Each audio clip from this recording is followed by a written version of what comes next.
This after those blowout earnings and strong guidance. My next guest says, it's hard it's hard for her to hide her pure glee about the move and the stock split. I want to bring in Simpler Trading VP of Options, Danielle Shay. Danielle, you're always smiling because you're always right.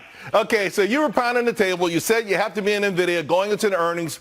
You were right, and it's holding up, although almost everything around it is falling apart. What's happening with this market? Well, Charles, I think it's normal to see a little bit of profit taking before a 3-day weekend, so I'm not too concerned with the price action. We are seeing quite a bit of selling right here, but I think overall the NASDAQ is holding up well. It's up above the 8 EMA on the daily chart, and I think that ultimately we're going to continue higher here because Nvidia has just thrown more fuel onto this fire. This fourth industrial revolution, to your point, will touch every facet of our lives. And at some point, though, you hear euphemisms like productivity. Historically, when I hear things like productivity, it means you have fewer employees. I mean, is there a point where it's counterintuitive with respect to investing? I don't know about respect to investing, perhaps respect to having a job, yes, but that's why we have to invest in the stock market because you never know. AI might take over all of our roles.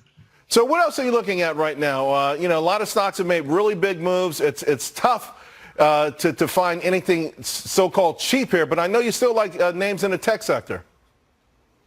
That's right. So I'm looking at Broadcom because Broadcom has earnings coming up. And after we've seen a big move in Nvidia post earnings, I think that's going to add some additional fuel on the fire here. So I think that Broadcom can end up trading up into 1,500, maybe about 1,550.